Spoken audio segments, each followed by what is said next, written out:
Ratusan ton limbah tekstil dibuang setiap harinya. Sebagian besar berakhir di tempat pembuangan tanpa pernah diberi kesempatan kedua. Tetapi, bagaimana jika limbah ini bisa berubah menjadi sesuatu yang indah, atau mungkin sesuatu yang bermakna, atau sesuatu yang bisa kita pakai setiap hari? Oleh karena itu, kami menghadirkan solusi berupa daur ulang sampah yang diolah menjadi tas menarik bernama Repattern Bag. Halo semua, kami tim Weaver dari Universitas Pendidikan Indonesia. Perkenalkan, saya Sini Nirmala.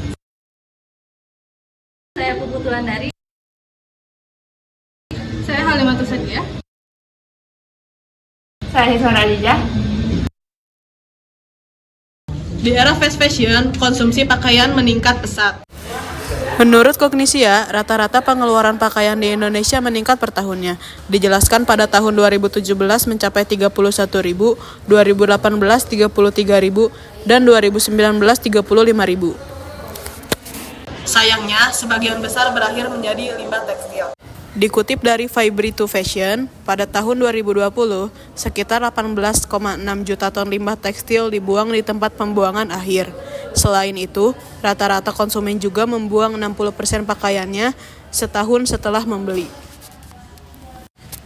The Sustainable Fashion Forum mengungkapkan, konsumsi pakaian dunia diperkirakan akan terus meningkat hingga 63% pada tahun 2030, dari 62 juta ton menjadi 102 juta ton. Akibatnya, limbah tekstil di seluruh dunia diperkirakan akan mencapai 300 juta ton pada tahun 2050. Menurut data internasional, limbah tekstil merupakan salah satu penyumbang terbesar polusi lingkungan. Masyarakat sekarang mulai sadar pentingnya hidup berkelanjutan. Namun, pilihan produk fashion ramah lingkungan yang bisa dipersonalisasi masih sangat terbatas. Disinilah Repattern Bag hadir sebagai solusi. Repattern Bag merupakan tote bag ramah lingkungan yang dibuat dari kain bekas, potongan limbah konveksi, dan pakaian tetap pakai. Tiap tas dibuat secara handmade, dipilih dan dijahit oleh pengrajin lokal. Yang membuat Repattern Bag berbeda merupakan fitur tas Repattern melalui website. Dalam website ini, pengguna bisa memilih warna, motif, ukuran, bahkan pola yang mereka inginkan. Sehingga setiap tas memiliki identitas yang unik karena dibuat dari bahan-bahan yang berbeda dan tidak ada dua tas yang sama.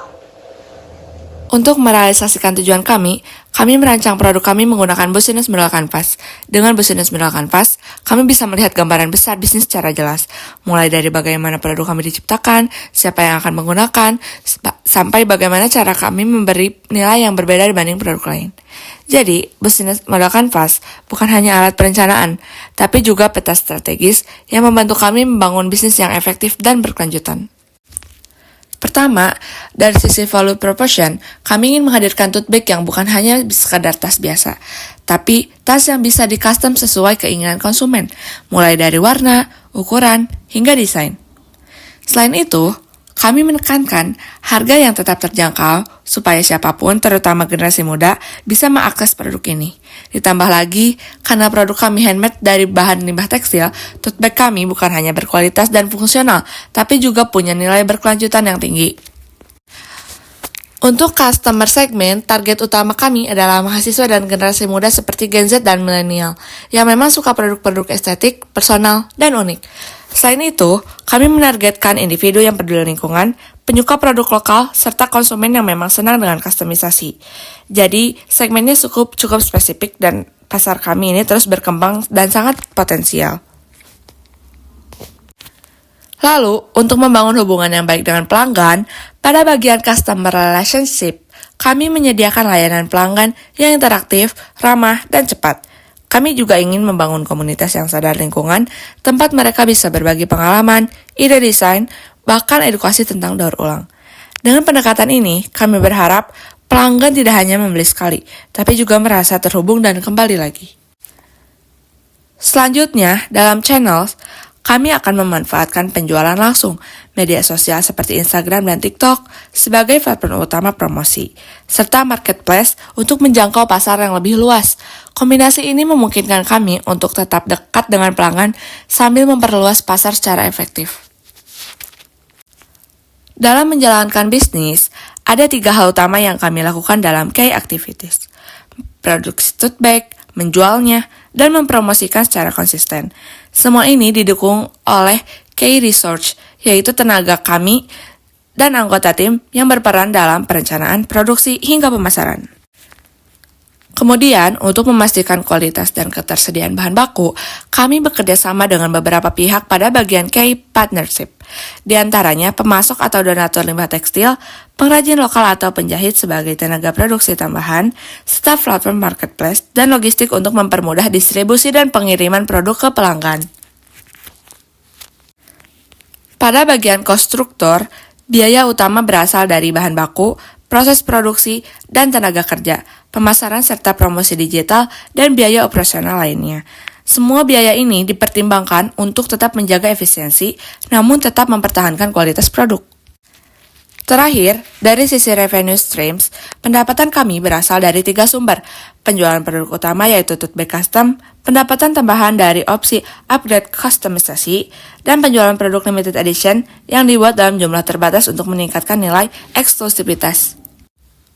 Dengan keseluruhan elemen dalam bisnis modal kanvas ini, kami berharap bisnis ini dapat berjalan dengan terstruktur, memiliki arah yang jelas, dan mampu memberikan dampak baik dari sisi ekonomi, kreativitas, maupun lingkungan.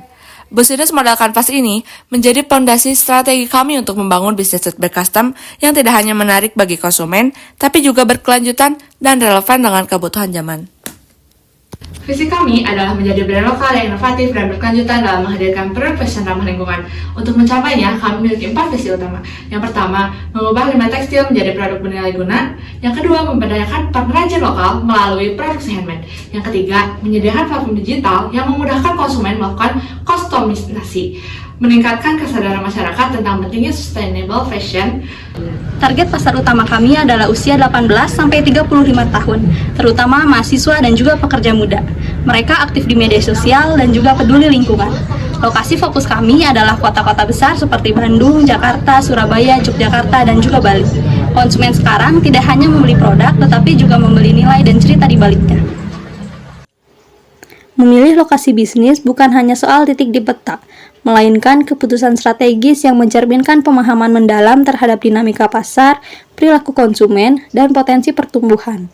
Kami memilih untuk membangun bisnis di kota-kota seperti Jakarta, Bali, Bandung, dan Yogyakarta, sesungguhnya karena kami ingin menanamkan akar di 4 simpul penting ekosistem ekonomi dan budaya Indonesia. Keempat kota ini mewakili spektrum kekuatan yang saling melengkapi. Di satu sisi, ada pusat ekonomi nasional dengan infrastruktur dan akses modal yang kuat.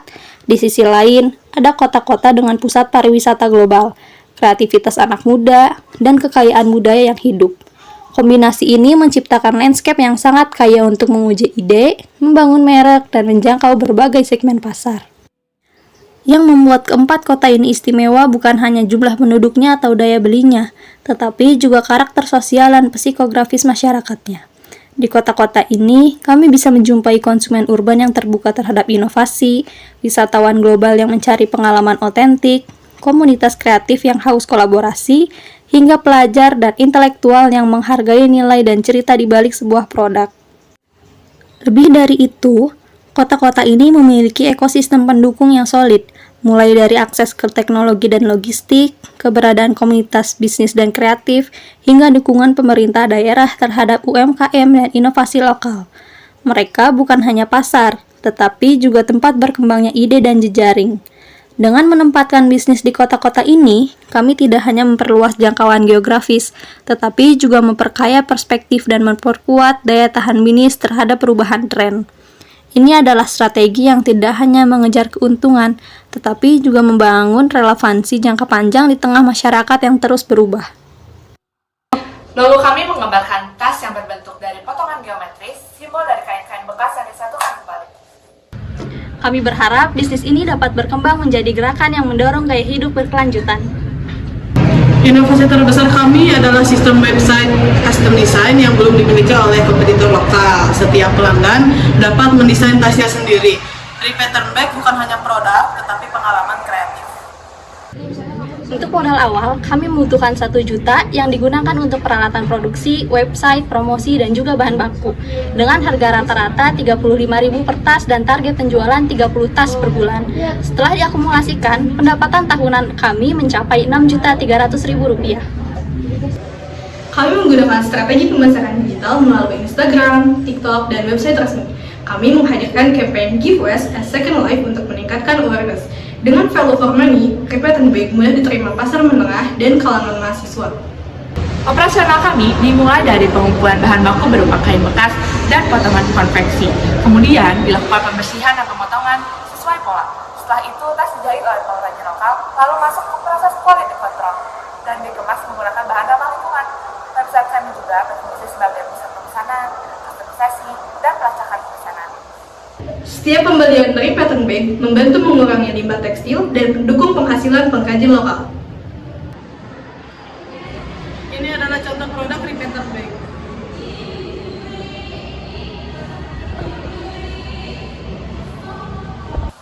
Terima kasih telah menonton presentasi kami. Semoga repeater bag dapat menjadi inspirasi untuk masa